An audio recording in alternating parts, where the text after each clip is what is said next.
Hey, I'm not surprised, motherfuckers.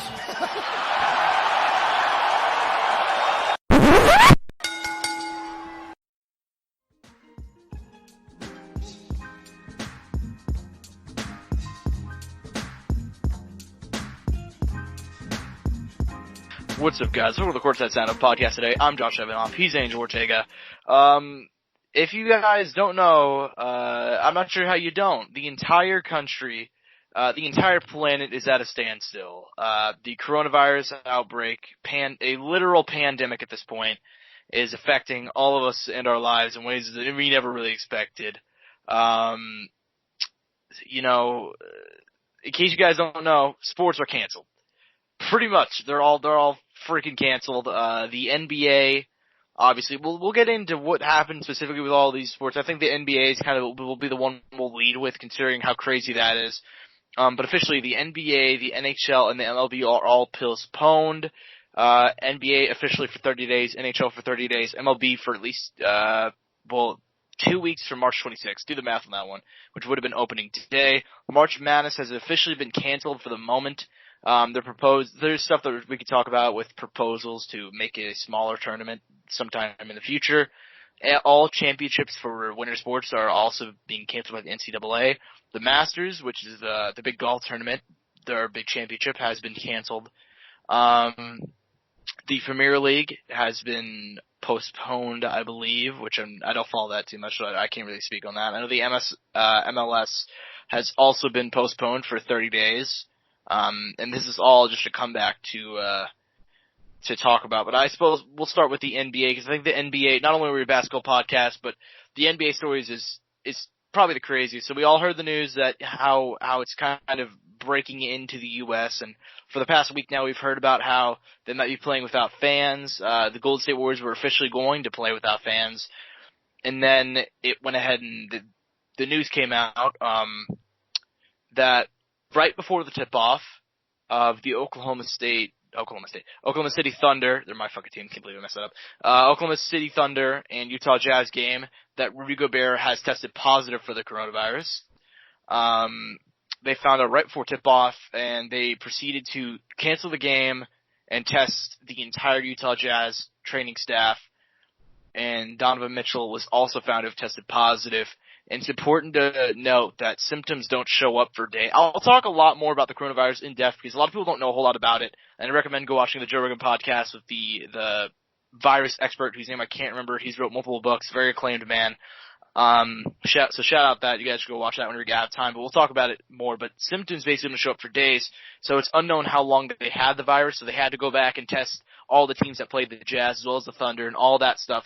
So due to all the stuff involving Gobert, Mitchell, and the Jazz, as well as they don't know what to do with the current pandemic happening, they postponed the NBA season for at least 30 days.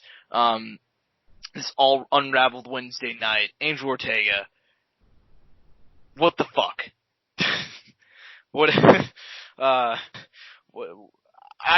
This is not a podcast where I can really just ask you questions, because I'm not sure what to say. It's a crazy world, isn't it? It's literally, we're living in a movie. We're living in Contagion. We talked about it before we started broadcasting, but it's Contagion. It's wild out here, man. Like, it's ridiculous. People are on edge. Yeah. Firstly, I want to ask, what did you think whenever obviously, I'm sure you found out the news just as long as everyone else did on Wednesday. How did you find out? What did you think? Like with Gobert and the whole Jazz situation, and the NBA postponing season, obviously. It was kind of crazy, because when I saw it, it was a player has tested positive, which was like, holy shit. That's true. You know, that was like NBA player has tested positive. It's like, wow, I mean, could it be, right? No, whoever, right? And then we were informed that it's Rudy Gobert, and then the next day, or a couple hours later, I don't even know, then we were informed that Donovan had also, tested positive, which was kind of, everything was so surreal at that moment, because it was real. It was real. I mean, we were all aware. I saw, just to reference, I saw that Ninja tweeted something out when Tom Hanks tested positive. He's like, this is very real now. And someone made a comment, and I mean it's a truthful comment, but it was already very real. I think since it's someone we know so well, or someone we know, that's why it kind of hits us more like, oh wow, this is happening, you know? Yeah, I mean, here's the thing, is a lot of people didn't take it seriously. I mean, I know a lot of people that still won't take it seriously. A lot of people just blame the media and say it's not very serious. But I think whenever Tom Hanks tested positive, we all kind of collectively went, wait, shit, guys, hold on a minute here. Because he's literally America's he's literally America's, friend. Like, he's literally one of the top faces of, like, a country that was raised on his movies. He's always seen as such a nice guy and a very sweet guy, and he has it. And he's also in his, I believe he's in his 60s, and he has diabetes, and if you have any type of underlying health issue, you're at a major risk to potentially, this could be fatal. Like, as much as people say it's just like the flu, is it, to an extent? Yes. But also, it's about 3 times more deadly than the flu, depending, and also, we're seeing in countries like Italy where this is getting majorly out of hand, the death rate's as high as 5 and 6%. And we're not just seeing old people die with it. This is not just an old person's virus. You know, it's fucking scary. Like, it's really, really bad. And I don't want to get political, but there's a lot of reasons why it's gonna spread here. And that's why I'm a giant fan of, I'm a giant fan of them not having fans at any events. And postponing it. Angel, what did you think whenever obviously you got the news that the season is going to be postponed and not just played without fans? Because obviously that would seem like to be the solution for most people. I mean, I understand why they wouldn't want to do that, because obviously the players would still have to travel. I'm still down for the whole idea of, getting players to play the games and keep everything going, because it could still, have people there and, be able to contain it, be in a safe environment. I mean, I work in a place where I have to go through a process now on a daily basis, because I work with elderly people that require me to, do screening every day. And I mean, obviously I don't have to deal with the travel part, but, as far as traveling goes, I mean, I drive 5 minutes to go to my place of work. But, I mean, I love to see them continue it that way. But I understand for obvious reasons why they won't do it. I mean, if they can, I definitely appreciate it, and they should do it in the way where they don't have fans, and they're still able to put it on TV and get whatever. Yeah, and honestly, I'm gonna be honest with you. I was kind of excited for potentially a no fans situation, because I was kind of excited to hear players shit talk. Like, I know that LeBron and certain players weren't in favor, because a lot of these guys get pumped up by the crowds. They're, as much as they're athletes, they're also entertainers. And a lot of them get pumped up by crowds. And really the only sports, we'll get into the other sports that are continuing as of right now, but I know some of them really, really wanted crowds there. But I was excited to hear them shit talk, honestly. Because you never really hear it. It's weird. Kind of be like high school games for them again. Even though, some high school games, some schools get pretty packed. I mean, these guys were the best guys in their whole, they were the guys when they were in high school, So they probably had big crowds. But, there's probably guys there who, they weren't the guy in high school maybe, or they were, but their school wasn't big and they didn't have a lot of, people with their crowds. Maybe it was smaller crowds. So maybe it'd be a nice little reminder or throwback to those days.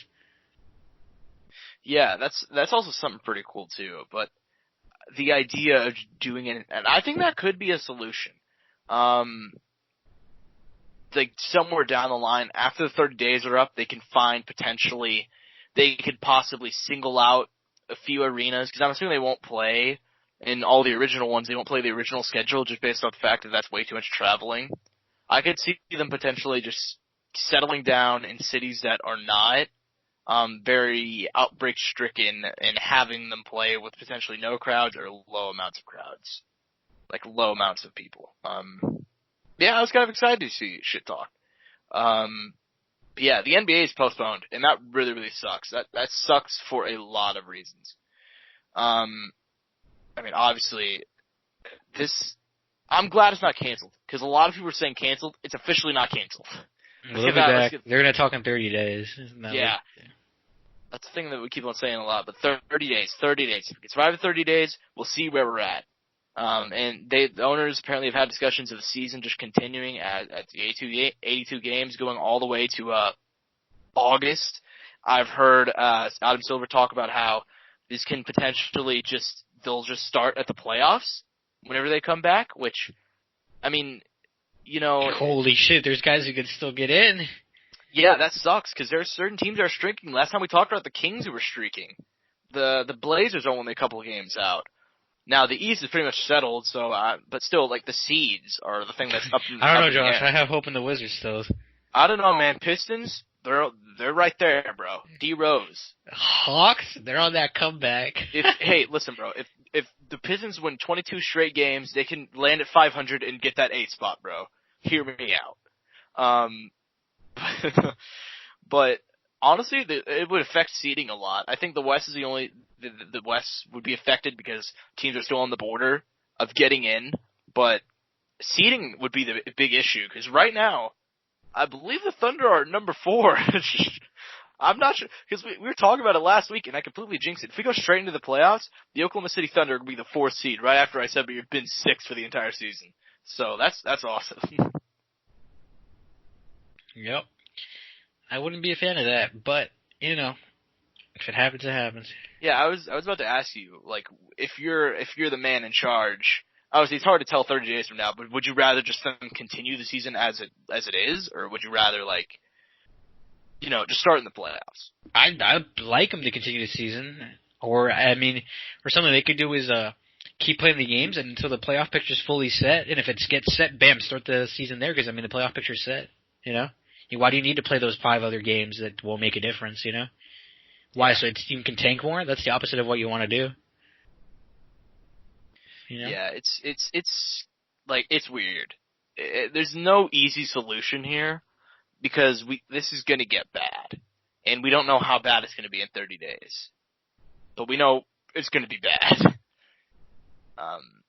I've told everybody, I've tried to tell people, I've tried to educate them to the best of my knowledge, which is really just listening to researchers, because as much as, like, I like to listen to the science of the thing, like, I've tried to do research and all that stuff, and just based off of pure numbers, like, we only have 1,600 cases in the U.S. right now, but it's important to note that we don't have tests. Like, we legitimately do not have testing equipment right now. So we don't know how bad this is going to be. With the 1,600 tests that we do have, the positives, a lot of those have been done through third parties, situations, and stuff like that, because the U.S. government rejected testing kits from the World Health Organization, who offered to give them to the government, and we opted to instead make our own, which in turn has resulted in us not having testing kits, or very limited quantities. This whole thing's been botched by the U.S. government. Our pandemic response team was actually fired and gotten rid of in 2018 by the president. Like I said, I'm trying not to be political, but it's hard not to be whenever it's literally people are going to die as a result of shitty actions. Especially also under this thing, it was kind of rooted in the fact that they denied it was an issue up until last week. They said it was 2 weeks ago, it was Democratic hoax, and now we're on the brink of an entire shutdown. We're literally on the brink of a lockdown, and 2 weeks ago it was a Democratic hoax. That's all I'm going to say. I don't want to get too political. You can have your opinion, I'll have mine.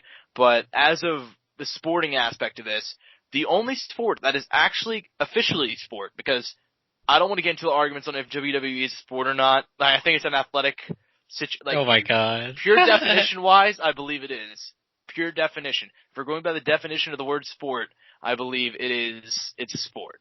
That's an important distinction. I'm not saying it is, because people have different definitions, but the Merriam-Webster definition of sport, I believe WWE is a sport. That's besides the point. The official sport and athletic competition that's still going on is the Ultimate Fighting Championship. Just bleed, motherfuckers. Alright, it's still going on. Happening in Brazil today, actually. UFC Brasilia. And the events are still scheduled to go on. And apparently Dana White's been in contact with President Trump. They're best buds, obviously. We've known this for a long time. They've been best friends for a long, not best friends. They've been friends for a long time. Business partners, the whole deal. And it's the only sport still going on. Obviously UFC Brasilia is happening with no crowds. UFC London is scheduled to happen next week. However, London is still, I believe they're trying to pass a bill this week, which would mean no crowds, but I'm not sure if that will go into effect by the time UFC London happens. So that, I'm pretty sure the UFC London is going to happen. There's a travel ban that was instituted today by the US government that includes the UK and Ireland, but that's like, it excludes U.S. citizens. Like, if they're going in or out, U.S. citizens still go in and out. But if you're from those countries, you can't come in, which is strange to me. Like, are we just saying that Americans have like they're immune or some shit? I don't know. But regardless, it seems like U.S. fighters should be fine. UFC London seems like, I think it'll go ahead. I just don't think they're going to cancel it outright. I think either no crowd or with a crowd, it'll happen. But after that, UFC Apex shows are currently scheduled. There's going to be a meeting March 25th to discuss shows at the Apex and the future of the UFC and combat sports in general. Are you excited for shows at the Apex? Are you cool with what's going on right now? Because obviously there's no crowds, or there's going to be very limited crowds or stuff like that. Like, is this the result you're happy with? I don't give a fuck about the crowd. I want to see people fight. Like, I'm not looking at the crowd. Yeah, sure, it's cool when they come out and hype them up, all that. But hey, man, if I can have entertainment and still watch the sport and have a podcast to talk about stuff and keep these rankings going and have one thing to look forward to throughout my week, I love that. So yeah, I'm for it. So I'm all okay. Listen, I'm gonna say that I'm for it. I'm gonna say that I'm for it with a giant caveat. That caveat being, if they're doing this smart, and I've seen multiple Dana White interviews, I've seen interviews of Brett Okamoto, Ariel Helwani, and it seems like they're going to try and take all the necessary steps. They're going to do what they can to bring fights on as well as be safe. I know the UFC Apex is a place that they control. Fighters can train out of there. I know they're going to check for temperatures. I know they're going to test them. I'm sure due to the fact that Dana is obviously friends with Trump, I'm sure he's going to be tons of government oversight, as well as the fact they could probably get more testing kits to make sure fighters are okay and that fighters are safe. If everything is going to according to plan, with the fact that fighters will be safe and fighters will be okay, with that caveat, I'm fucking down. I'm so down. Because I think fights, like, with crowds annoy me a lot of the time. I want to be straight up, bro. Like, crowds annoy me a lot of the time. If fight goes to the ground, it's a shitty crowd, they'll boo. If it's in the clinch for longer than 2 seconds, they'll boo. They'll boo if it's not a hometown decision. Like, crowds are annoying, bro. I know I'd hate this Brazil crowd right now. I'm not even gonna lie. I'm not even gonna lie. Brazil crowds are kind of the worst. Not even gonna lie. Now, other ones probably, I'll miss the London crowd. London is always a very fun crowd, very supportive crowd, and not even like in a way of chanting that you will die, like, which is what Brazil crowds typically chant, and boo anybody that's not, vigorously boo anybody that's not from there. British people are just fun, so I think I'll miss them if it happens without a crowd next week.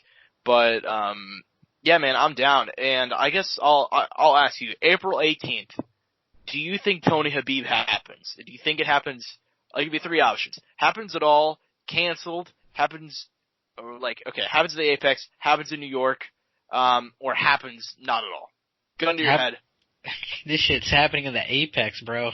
Oh. You really think so, huh? You confident? I hope so. I hope it happens. I just want it to happen. Like I tell you, I just hope it happens in general. You need to make it happen. That's true. So here's the thing. I mentioned it earlier. Giant overreaction. In fact, I believe Bob Bennett of the official Nevada State Athletic Commission had to come out and say something, because right before, earlier today, they came out. There was a report that said they're suspending all combat sports indefinitely.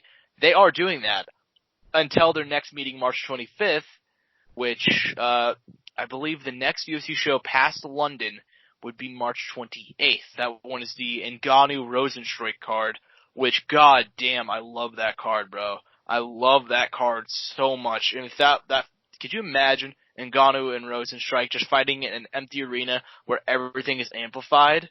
Oh my god. You're focused, there's no pressure on you. And that's not even including, there's Marlon Vera, Eddie Wineland's on that card, Tisha Torres is on there, Tisha Torres, Mizuki Inoue is on that card, Greg Hardy's returning, Sam Alvey, Khalil Roundtree, Matt Brown, There's a lot to like on that one. And then after that, and yeah, it's very deep. And then after that, it's even better. The next card following that, which takes place 2 weeks after. So this one I think has a better chance of happening than potentially the first one that you talked about, is UFC Portland now moved to UFC Apex. This one is Overeem, Walt Harris, and then Carlos Esparza, Michelle Watterson, Vicente Luque is back, Eric Anders, Christoph Jocko, Nico Price, Derek Brunson, Edmund Shabazian. That card is ridiculous. And then after that, obviously, Habib and Tony. I think, given the amount of time between Habib and Tony, I think I'm going to say it happens at the Apex. I'm going to go out on a limb. I think it's going to happen at the Apex. I think some fights might have to be cut from it. I think that, but I think that there's going to be too much time between. I think they're going to figure out something to happen at the Apex. I think they're going to find a way to make it work. And I think it's going to happen, man. I think it's going to be also one of the biggest cards ever because of it. Because there's no other sports on. Oh yeah. So I'm really, really excited. Like, I hope it sticks around, man. I really, really do. Like, cause sports are used to bond people together. And in a time like this, if it's safe and it can happen, I'm cool with it. 9/11 was a big example of sports helping bring people together following that. Obviously, that's a significantly different situation. However, it was still like kind of an American tragedy, a big tragedy at the time. Something I want to talk about is the future of the show. This one is kind of, this isn't really much of a future thing. I would really want to say though, the show is still going to happen. The show, I don't know if it'll be weekly depending on what happens with the UFC. I feel pretty confident for at least the next few weeks though. We'll be here, we'll be out here, and we'll find stuff to talk about. I'm not worried. If it has to translate over into sports, we'll find some stuff to talk about. I'm not worried about. We'll probably get creative, but yeah, the show's not going anywhere. At the very least, maybe a week off, depending on if there's nothing really to talk about, but we'll be here. And it's only 30 days. I think by 30 days, most leagues will have something figured out. And the UFC's still going on. So, yeah, I just want to give some quick reassurance to that. Hey. Yeah, so I think, do you have anything more to add to this coronavirus situation? The pandemic? Not that itself. I think we've covered it. We know what's happening now, and if you don't, holy fucking shit. Yeah, you must be living under a rock, because literally it's the only thing out there right now. The entire world's at a standstill, bro. It's weird. Oh, yeah. But in the words of Leonardo DiCaprio from The Wolf of Wall Street, the show goes on. Alright? I'm not fucking leaving. Alright? Last week, this is going to be an MMA heavy filled episode with a little bit of boxing at the end, because I believe Adam Kaunacki was knocked out by our boy Robert Hurlinas. And anyway, we'll get to that at the end. But the show must go on. We ain't fucking leaving. Invicta FC Series 3 happened from Memorial Hall in Kansas City, Kansas. Angel went to this one. We talked about it last Friday. He ended up going. I didn't sit with him because obviously I was doing media. He was sitting in the crowd with our main man, friend of the podcast, Nathaniel Biggert. And he met Max Holloway. I talked to Max. Article up on CageSidePress.com. I guess I'll ask, what was this is your first Invicta event, second MMA event ever. What were your thoughts? Well, first of all, I knew it couldn't compare to, UFC when they had it here in Kansas and then Nothing will ever compare. Yeah, nothing will ever compare to that. But for what it was really good. It was really nice. It was lovely. And then Max being there made it even better for me. I was treated nicely. Prices when it came to food were questionable, but something, that's how it is when you go to any sporting event. I won't argue it. Entertainment-wise, the value was there, and I was happy. Small, which is good and bad. But I had a good time overall. Fights were good. Girls were great. I ended up, I found myself getting excited, which I love. And, it was good stuff. I definitely would love to go again. The tournament, and then one more thing, my bad. And then the tournament format thing, I thought that was cool, was interesting. I was a fan and wasn't a fan, But it is what it is. Yeah. Overall, I thought this card was alright. Personally speaking, like, I probably have higher expectations just because I've been to like a bunch of them. So this card didn't really have, it didn't have, I think it had one finish off the top of my head. But regardless though, this is also the first ever open scoring card in modern MMA history. I can't remember any other ones, but I know this like, in current times, recently, this is the one. I'm pretty sure it probably happened over Japan, because Japan did everything in the early 2000s, but yeah, so, I just want to give there's some really, really good, like, Hope Chase is good, the future. That girl is so entertaining. If you want to put the quick spotlight on her, because Angel, I know you were a giant fan of Hope Chase. I thought she was really fun to watch. I can't wait till she's in the UFC one day. She's very young, too. Like, I don't know her age, but I know she's pretty damn young. Oh, yeah. And no matter what, I mean, I just hope she fights, in something bigger like Bellator or something like that at some point. I really do. Obviously, UFC for me would be the dream just because UFC has the best of the best. And, I just think it'd be fun. That's true. But speaking of young fighters, I shout out Kay Hansen every single time I talk about Invicta, and it's literally impossible for me not to. This girl's 20. Angel saw her for the first time, comes training on the 10th planet. Her wrestling and jiu-jitsu are ridiculous for her age. She's so good. She's only 20. She's improving rapidly fight to fight. She got the first ever win in an open, scoring bout, so she made history there. She's gonna be doing some shit. She's legit. So yeah, I just want to give a quick shout out to her. Tanisha Tennant also got a really, really nice, she won the tournament. Very, very good. Her range, like, the use of the range by her was phenomenal. Yeah, she had that. Obviously, in the main event is the fight I gotta tell everybody to watch. Absolute war. Blood Banger. everywhere. The bloodiest fight I've ever seen in person. Some of the nastiest cuts I've ever seen. I talked to the cut man afterwards. He said it's the bloodiest fight he's ever worked. So it's ridiculous. Absolutely insane. So please go ahead and watch it on Fight Pass if you got the time. Or really anywhere. It's just absolute insanity, in a cage. So it was awesome. Anyways, moving on to the other fight card that happened that weekend. And this one seems like such a distant memory. Like, do you remember whenever UFC 248 was happening? Because it was literally a week ago, and it seems like so long ago. It does. It was good, though. It was a fun one. There was a couple of really, Beneil Dariush got the big knockout win. There was a couple of really, really nice ones. Sugar Sean O'Malley got the comeback win. Happy for him. But the big two, obviously. Dude, did you see Mark Madsen versus Austin? Oh, yeah, I did. That was a really good fight. That was a really good fight. Let me tell you that.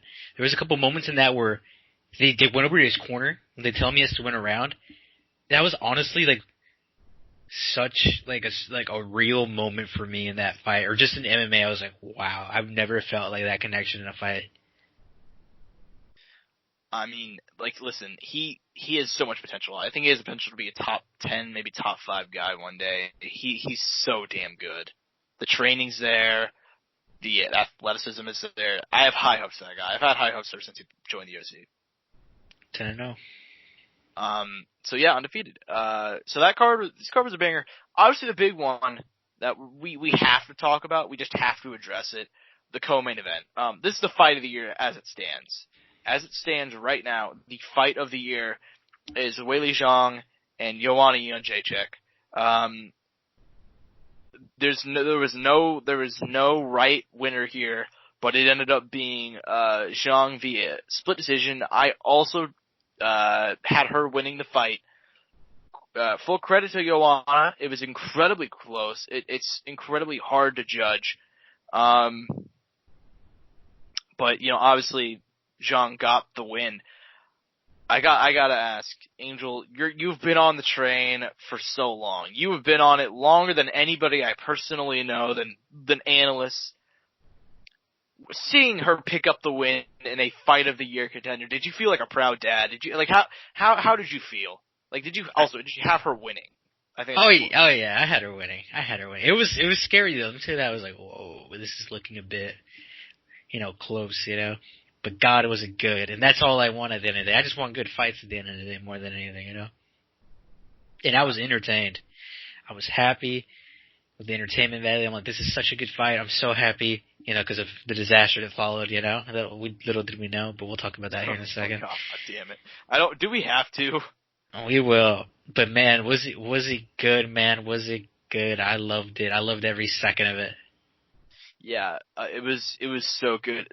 I don't know the record, but I think it was third overall. I don't know the actual strike for the record. But I think it was third overall strikes landed in a fight. That one. So it was just ridiculous. Believe they landed more in round one than the entire fight of the main event. I really, really regret.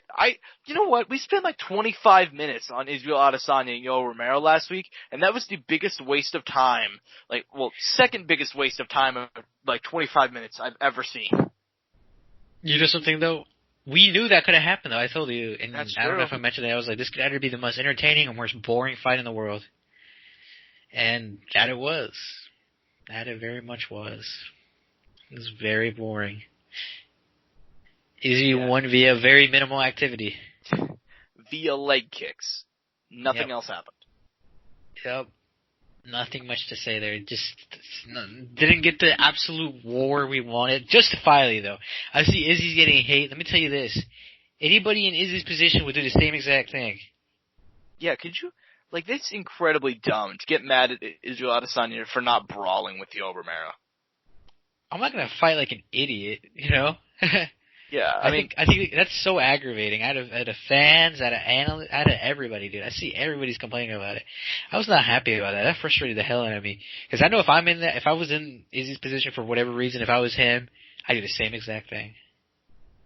Yeah, exactly. I'd do the same exact thing too. Honestly, it's you can't get mad at the guy.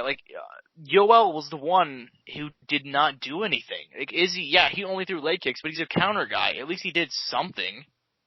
Yoel did literally nothing for the majority of that fight. He literally stood still for the first 2.5 minutes. He did nothing. He didn't even move. It was a weird fight. Yoel's last two fights, too. There's something else. Yeah, at least the costume was a brawl, though. This one, nothing happened. For the record, I gave it 3-2 to Izzy. I gave 1 and 5 to Romero. I'm not sure. I saw everybody saying Yoel was up 2 rounds nothing after the second round, and I don't recall him doing anything. I remember he went for the trip, and he didn't get it, and he tried to land a combination to make his defense. It was all blocked. People just don't judge leg kicks for whatever reason, but they should, because Yoel's leg was all fucked up. It's crazy. This is a bad fight. This is a really, really bad fight. I didn't expect it to be as bad as it was going to be. But God, was bad. It was really, really bad. There's no gauge on it, but I will say, is your excitement level for Izzy against Costa gone down as a result? Because Costa was going to get in there and fight him afterwards, but he had to be restrained by security. No, I'm still excited. I mean, that was the fight that was supposed to happen. How can I not be excited? That's true. Obviously the Costa won. He just got cleared. He got cleared last week, I believe, and he was training with Logan Paul, as we all know. The best training partner in the world for him to be, working. Yeah, this one. I saw that clip went viral because he knocked out Logan Paul in sparring, in hard sparring, and then that could have been fake. But regardless, they did have some wrestling exchanges that were extremely fun to watch. I liked it. Yeah, and by the way, Paulo Costa looks like a heavyweight right now, bro. He looks huge. Big. He's so big. Heavy. He's gonna have a fast turnaround though, but we got all this going on right now, so maybe not that quick. Yeah, we'll have to see. We'll have to see about what's gonna happen, because it's hard to really say anything for the future right now. We don't even know if next week's certain, let alone months in the future. Oh yeah. But anyways, UFC Brazilla. Today's card. Main event, Kevin Lee, Charles Oliveira. Co-main event, Damian Maia, Gilbert Burns. There's a lot to like on this card. This card is deep, incredibly deep. This one's going to be a simulcast, ESPN, ESPN Plus, shown afterwards on ESPN2. basically the entire day is being spent on UFC Brazil, because all of the sports have been fucking canceled. So, anyways, main event, Kevin Lee missed weight, by 2.5 pounds, so this is technically a catch weight. Really quick, the main event, obviously Kevin Lee's gonna look to, probably utilize his wrestling, his striking's looked on point, but Charles Oliveira, this is probably, I'll go out on a limb and say this is the biggest fight of his career. He's had some big ones. He's had, obviously lots of big fights considering the fact that he's been in the UFC for a long time. He's fought, the likes of Anthony Pettis, Max Holloway, Ricardo Lamas, Paul Felder, Frankie Edgar, Cub Swanson, Donald Cerrone. I'm just going down the list. He has a lot of big names, in his that he's fought, obviously. I think the Kevin Lee one is the biggest. I think if he gets the win here, he can move on to that contendership status that he so desperately wants, because his current win streak, probably the best of his career. I think he's looked the best of his career as of late. And people can say he's fighting unranked guys, but he's beating those unranked guys like you're supposed to beat unranked guys. And Clay Guida, Jim Miller, David Timur, Nick Lenz, Jared Gordon, those are not pushovers at all. And he's finished all of them. It wasn't even close. So, Angel, what is your take on the main event? And if Oliveira or Lee wins here, does it propel them into the title conversation? I mean, Kevin has some distance to go. I know he has some groundwork to put on just because of the recent, activity he's been dealing with and whatever's been going on. Charles, though, I mean, 110%, man. I think he's put himself in a great position if he wins this fight. He really needs this win because I think he can be the next right after, like a fight or two away next and just be there and not even have to wait, which I know that's like a great feeling if he does secure the win tonight. And hopefully he does for the sake of entertainment and to continue that win streak, because he looks like a new man. He has a lot of people backing him because they think it's like a new person almost. And I think that's good. That's a good feeling. Yeah, and you mentioned it. I think he gets the win. I think he's one away. I think if he gets the win here, he's one away, because hypothetically, there's only 5 guys in front of Kevin Lee? Mm-hmm. So some of those guys aren't even in the conversation anymore. Yeah, so he gets this one, boom, he is right there, man. And I'd like to see him. You know what? I think it'd be fun. I think Paul Felder rematch, win or lose, it'd be fun. Yeah, we need some mix up, and I mean it's fun right now. I think we need a little bit of mixture in the UFC. We have some of these guys who've been reigning for a while. Let's get someone in there and mix shit up. I think that's a good thing.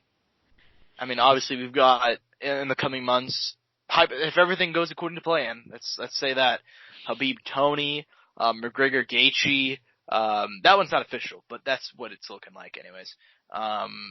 So we've got a lot of guys. Dan Hooker, Dustin Poirier got announced. We got a lot of dudes at the top that are gonna be scrapping soon. And I think Oliveira wins here. He's putting himself right in that conversation, bro. He's putting himself right in the conversation to get one of those big names. And he needs one of those big names. It's ridiculous that he's on his current win streak. However, 6 or 7 wins, all via finish, and he's just now getting a top 10 guy. It's ridiculous. That's just my opinion. Gun to your head, Angel. Who do you got in the main event, though? We didn't talk much about Kevin Lee, but obviously he's going through a lot right now.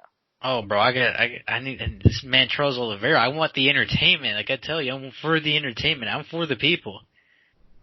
He's for the people. So I'm assuming you're taking Oliveira then. Do you think it's finished? Sure. Very late. Very late finish. Very late. I think Kevin's a tough son of a bitch.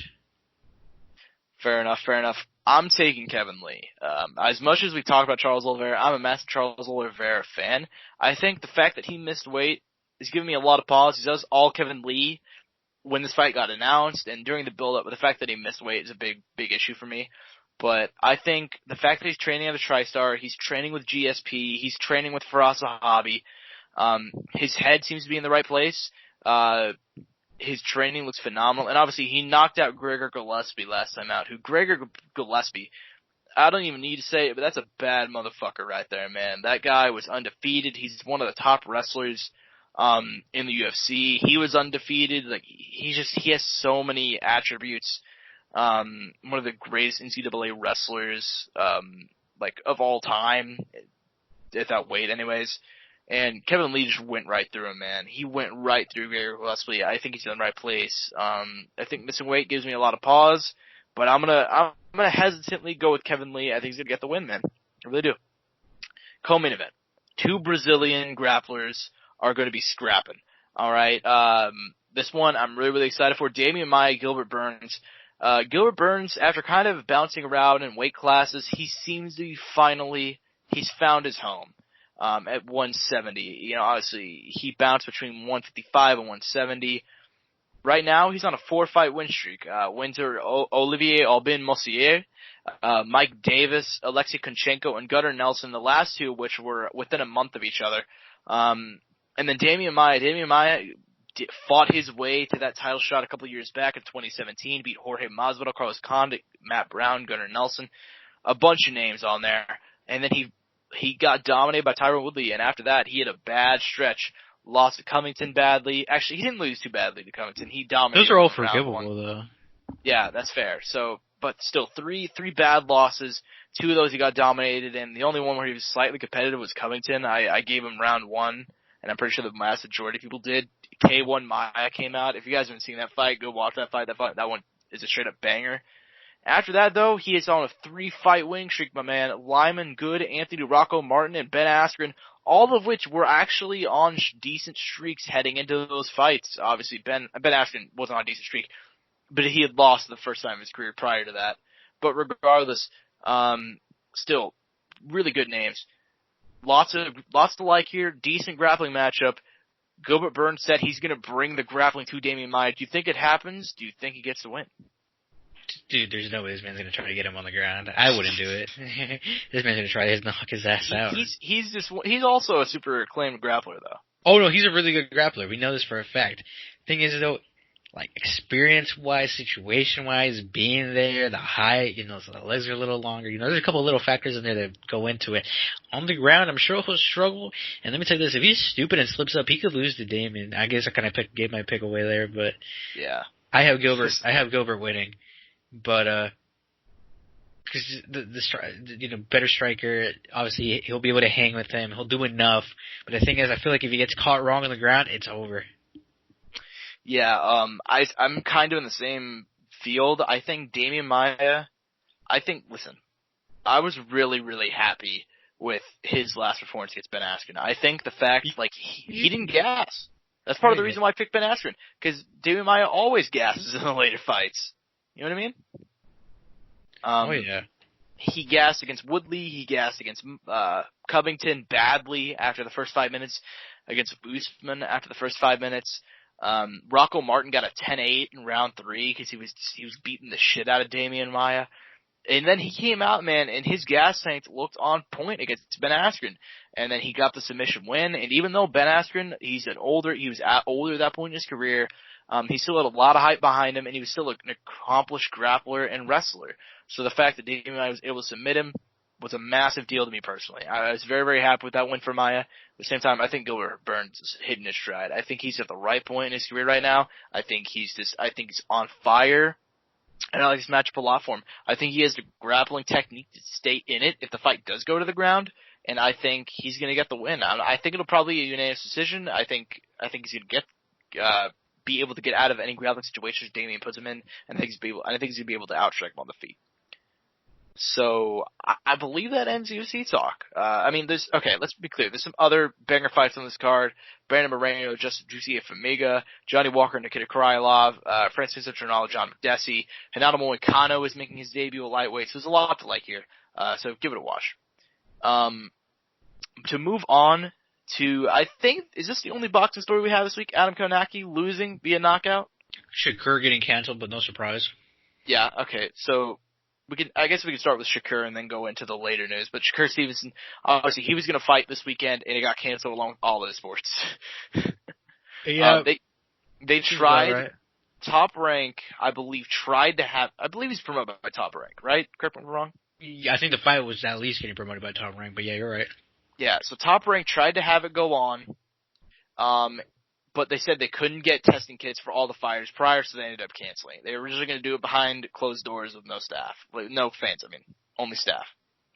However, they couldn't get testing kits, So, and like because places don't have them. I saw that the Utah Jazz used literally half of Oklahoma's testing kits. So, for that one situation. So That's how it goes sometimes. Yeah, that's how it's going right now. Anyways, move on to boxing. Last week, Adam Kownacki, by far the biggest upset of the year, and one of the biggest upsets in a long time. Adam Kownacki, obviously, one of the big shrieking heavyweights right now, and if he won, he was going to get that Ruiz fight, that big money fight, the red panty night against Andy Ruiz Jr. Prime spot, big No Taco box. Tuesday for the boys. Taco Tuesday for the boys. Taco Tuesday. I wonder if LeBron's allowed to have Taco Tuesday. Does that mean, is that a public gathering? I don't even know. Anyways, Kownacki undefeated. He's on Fox. It's a big deal. This is a showcase against Robert Holinas, and full credit to Holinas. He's not a scrub. Let's be clear about that. He's not a bad boxer at all. He has some decent wins. Sam Peter, I know. Lamont Brewster, Sergey Lahovich, Lukovic, who I'm a giant fan of, was one of my old favorite heavyweights back in the day. Chizaroa as well. But also, he has not been good lately. Johan Duhaupas knocked him out. Dillian White decisioned him, and then Gerald Washington, who is struggling really badly lately, is not seen as a top level guy, KO'd him. And so this is seen as really just a layup for Kownacki.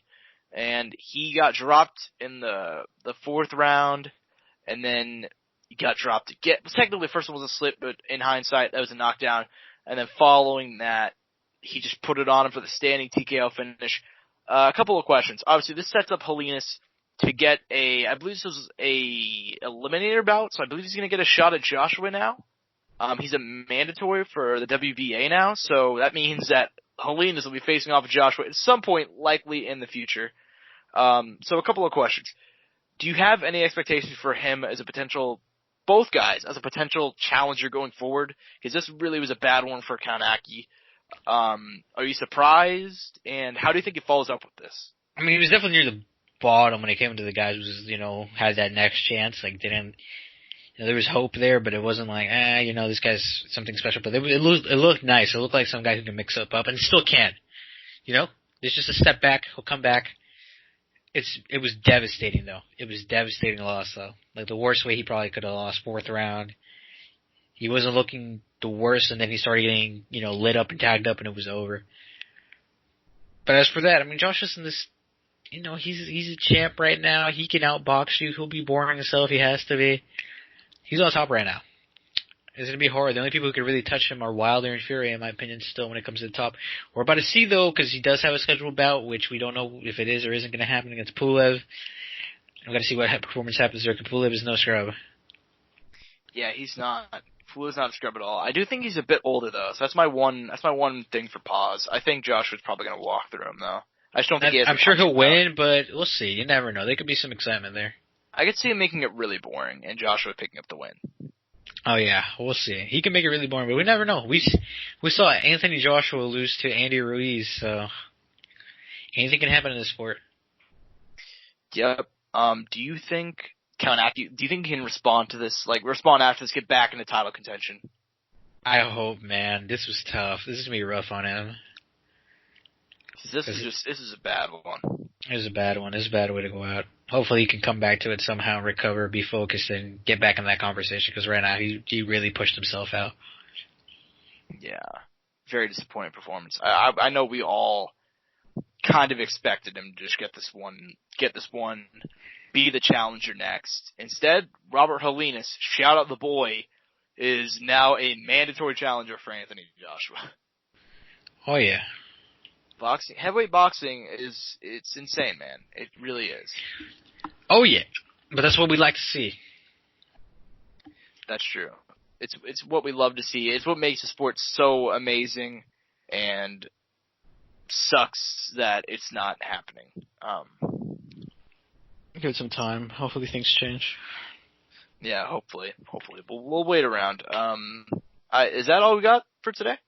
That's all we got for this week. That's all we got for this week. All right, guys. during this time of crisis, I know you guys are totally going to turn to the Courtside Soundoff.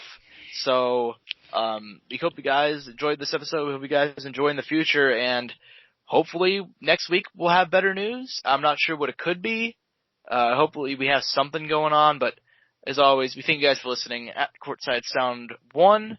On Twitter, Courtside Soundoff, on Instagram, Facebook, Spotify, Podbean, Apple, YouTube. Our stuff has been doing phenomenal lately, and we couldn't do this without you guys. We love you guys. Stay safe out there. And that's all we got. So peace and butt grease. Mouse click.